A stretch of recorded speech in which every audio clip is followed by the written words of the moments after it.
मदन मोहन झा जी, तारिक अनवर जी, इमरान प्रतापगढ़ी जी, कन्हैया कुमार जी, मोहम्मद जावेद जी, अहमद अशफाक करीम जी, alliance के नेता दिव्याकर भट्टाचार्य जी, महबूब आलम जी, कुणाल जी, stage पे कांग्रेस पार्टी के सब वरिष्ठ नेता,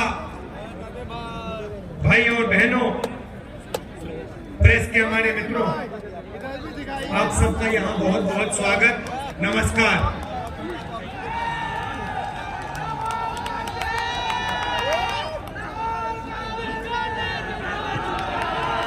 अभी जब अखिलेश जी का भाषण चल रहा था तो बघेल जी ने मुझे चुटकुला सुनाया। आपके स्टेट के आपके चीफ मिनिस्टर के बारे में चुटकुला है, मैं सुना देता हूं, आपको सुनना है?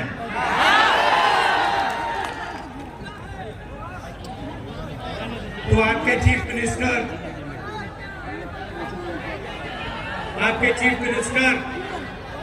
गवर्नर के यहां स्वेरिंग इन के लिए गए, बड़ा धूमधाम था। वहां पे बीजेपी के नेता बैठे थे, गवर्नर साहब बैठे थे, सब एमएलए बैठे थे। स्वेरिंग इन होती है, शपथ लेते हैं चीफ मिनिस्टर का, उनके मंत्री, 2-3 मंत्री भी शपथ लेते हैं, खूब तालियां बजती हैं और फिर नीतीश जी निकल जाते हैं, वापस सीएम हाउस की ओर चले जाते हैं। गाड़ी में पता लगता है जाने का रास्ता नहीं है, उधर कि वो अपना शॉल उधर जाने का रास्ता नहीं है, उधर पीछे से गवर्नर के घर में छोड़ा है। तो ड्राइवर से कहते हैं भैया चलो वापस चलो, शॉल उठाना है। तो ड्राइवर गाड़ी घुमाता है, गवर्नर के घर आता है, नीतीश जी निकलते हैं, गवर्नर के पास जाते हैं, दरवाजा खोलते हैं, गवर्नर कहते हैं भाई इतनी जल्दी वापस आ गए? तो ये हालत है बिहार की। थोड़ा सा दबाव पड़ता है और यू टर्न ले लेते हैं।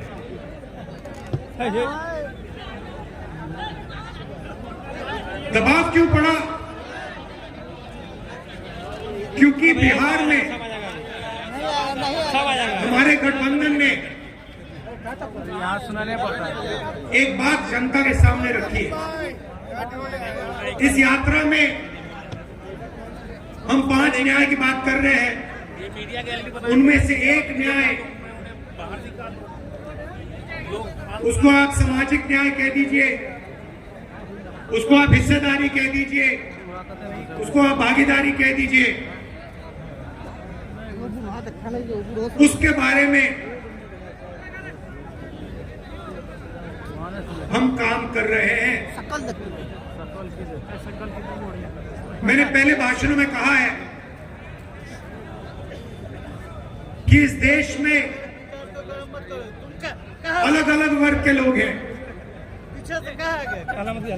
पिछड़ी जात के लोग हैं, दलित हैं, आदिवासी हैं, माइनॉरिटी हैं, जनरल कास्ट के लोग हैं। हर समाज में कमजोर लोग हैं। ओबीसी समाज देश का सबसे बड़ा समाज है, मगर अगर मैं आज आपसे पूछूं कि इस देश में ओबीसी समाज की आबादी कितनी है, आप इस सवाल का जवाब नहीं दे सकते। दे सकते हैं? कोई नहीं जानता। और मैं सिर्फ एक बात आपके सामने रखना चाहता हूं देश के किसी भी सेक्टर को देख लो,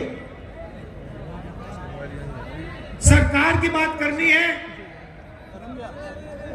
तो मैंने पिछले भाषणों में कहा, जो देश की सरकार को चलाते हैं 90 अफसर हैं, आईएएस के अफसर हैं, 90 में से 3 ओबीसी वर्ग से आते हैं। और अगर 90 अफसर पूरे के पूरे बजट के बारे में निर्णय लेते हैं तो ये ओबीसी अफसर 100 रुपए में से 5 रुपए का निर्णय लेते हैं। तो सरकार में ना ओबीसी की, ना दलित की, ना आदिवासी की भागीदारी। सरकार को छोड़िए, हिंदुस्तान की सबसे बड़ी 500 कंपनीज को देख लीजिए, उनकी लिस्ट निकालिए, उनके मालिकों के नाम पढ़िए, आपको उन नाम में से एक दलित, एक आदिवासी, एक पिछड़ा नहीं मिलेगा।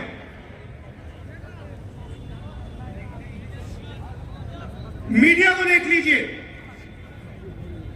अखबारों को देख लीजिए, टीवी को देख लीजिए, एक मालिक ओबीसी वर्ग, दलित वर्ग, आदिवासी वर्ग का आपको नहीं मिलेगा। रिपोर्टर मिल जाएंगे, उनको भी कोने में बैठा रखा है, जो उनके दिल में वो बोल नहीं पा रहे हैं। मगर सीनियर मैनेजमेंट में और मालिकों में आपको एक ओबीसी, एक दलित, एक आदिवासी नहीं मिल सकता।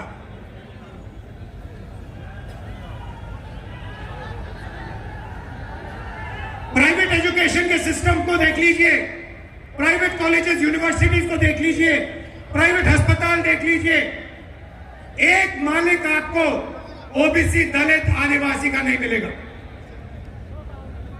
तो मैं सिर्फ यह सवाल पूछ रहा हूं कि अगर हम सामाजिक न्याय की बात कर रहे हैं तो यह तो स्पष्ट है कि हिंदुस्तान के किसी भी सेक्टर में पिछड़ों को, आदिवासियों को, दलितों को न्याय नहीं मिल रहा है। अब सवाल बनता है, पहला कदम क्या होना चाहिए? किसी को चोट लगती है,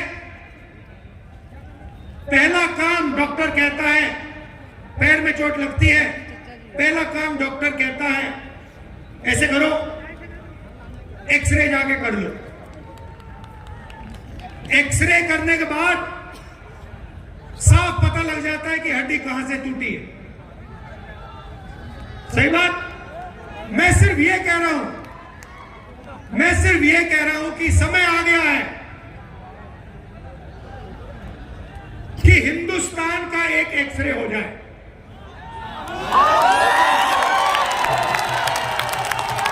एक एक्सरे हो जाए, उसके बाद एमआरआई भी हो सकता है, मगर पहले एक एक्सरे हो जाए कि इस देश में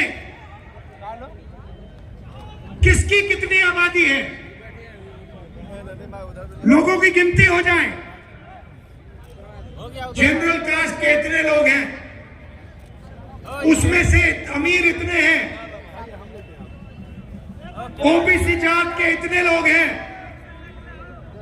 उसमें से अमीर इतने हैं, गरीब इतने हैं, किसान इतने हैं, मजदूर इतने हैं, भूखे इतने हैं, आदिवासी के इतने लोग हैं। इसमें आदिवासियों में अलग अलग ट्राइब्स के इतने इतने लोग हैं, दलित इतने हैं, इसमें दलितों में ये अलग अलग लोग हैं, ये भूखे मर रहे हैं, ये मजदूरी कर रहे हैं, ये सड़क बना रहे हैं।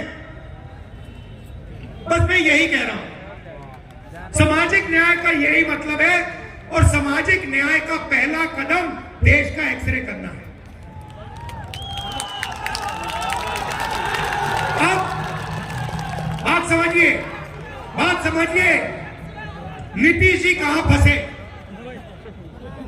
आपको बताता हूं, मैंने नीतीश जी से साफ कह दिया कि देखिए, आपको जाति जनगणना बिहार में करनी पड़ेगी, हम आपको छूट नहीं देंगे। और आरजेडी ने, हमने ये काम नीतीश जी पर दबाव डाल के किया। अब क्या हुआ? अब दूसरे साइड से प्रेशर आया। बीजेपी नहीं चाहती कि इस देश का एक्सरे हो, डरते हैं एक्सरे से। दूध का दूध, पानी का पानी हो जाएगा, पता लग जाएगा कि कितने ओबीसी हैं, कितने दलित हैं, कितने आदिवासी हैं। बीजेपी ये नहीं चाहती। बीजेपी चाहती है कि आपका इधर ध्यान जाए, उधर ध्यान जाए, आगे पीछे ध्यान जाता जाए, मगर सामाजिक न्याय पे गलती से भी आपका ध्यान ना चला जाए। नीतीश जी बीच में फंस गए और बीजेपी ने उन्हें रास्ता, निकलने का रास्ता दे दिया और नीतीश जी उस रास्ते पे निकल गए। सामाजिक न्याय देने की जिम्मेदारी बिहार में हमारे गठबंधन की है। नीतीश जी की यहां कोई जरूरत नहीं है, यहां पे हम अपना काम कर लेंगे मिलके। हमारा गठबंधन यहां पे जो करना है कर देगा। ये हुई बात सामाजिक न्याय की। अब मैं आपको आर्थिक न्याय की बात करना चाहता हूं। आपने मुझे अभी वो माला दिया, मखाने वाला माला, उसको लाइए यहां जरा। कहां है वो?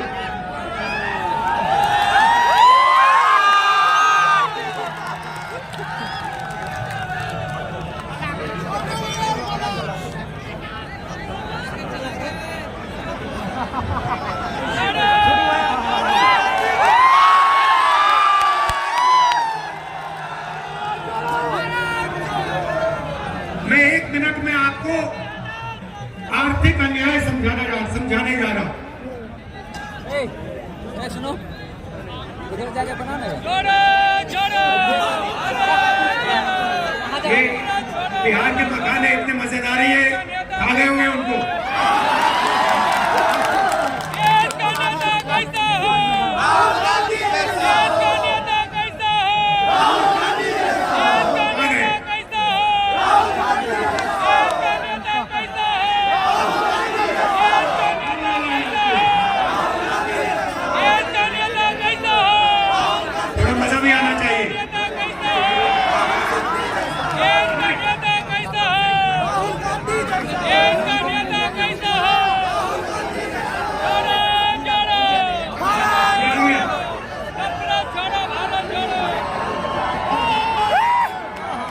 ये देखो कितना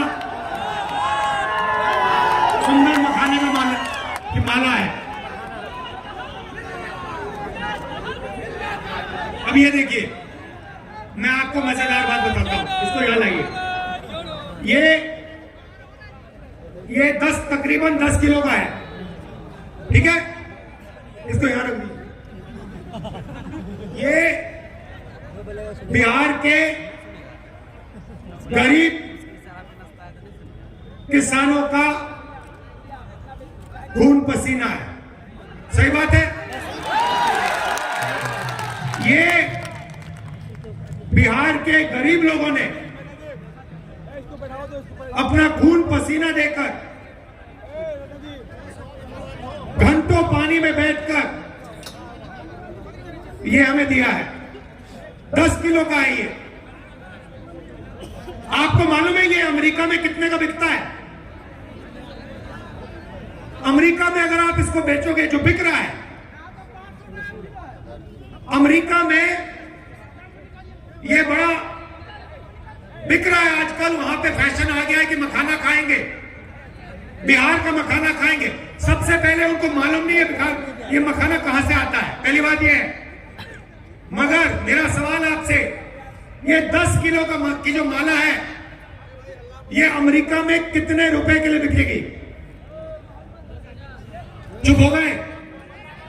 मैंने नेट पे देखा, अभी देखा, ये माला 15,000 रुपए के लिए अमेरिका में बिकेगी।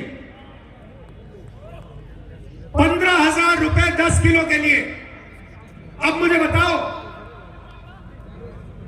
इसमें से 15,000 रुपए में से बिहार के किसान को कितना रुपया मिल रहा है? बिहार का किसान 250 रुपए किलो के बेच रहा है, मतलब 2,500 रुपए 10 किलो के लिए। ये 15,000 रुपए, गलती की मैंने, ये 15,000 रुपए 1 किलो का, मतलब ये माला अमेरिका में 1,50,000 रुपए के लिए जाएगा। गलती कर दी, सॉरी। 1,50,000 लाख रुपए के लिए ये अमेरिका में बिकता है, और यहां पे हमारे किसान को 250 रुपए प्रति किलो, 2,500 रुपए 10 किलो के लिए। मैं आपसे पूछना चाहता हूं, ये पैसा जा कहां रहा है? ये जा कहां रहा है? किसके हाथ में जा रहा है? अडानी के हाथ में। ये किसान के हाथ में तो नहीं जा रहा ना। तो ये देखिए, इसको कहते हैं आर्थिक अन्याय, और ये हर चीज में हो रहा है। जो मैकेनिक गाड़ी बनाता है, जिसने इस माइक्रोफोन को आज सुबह ठीक किया, मोबाइल फोन को जो ठीक करता है, जूते बनाता है, टी शर्ट बनाता है, जो भी हाथ से काम करता है, उसके साथ हिंदुस्तान में भयंकर अन्याय हो रहा है। इसके बारे में कोई बोल नहीं रहा। मैंने आपको बोला कि 10 किलो की माला अमेरिका में 1,50,000 रुपए के लिए बिक रही है। आप हैरान हो गए।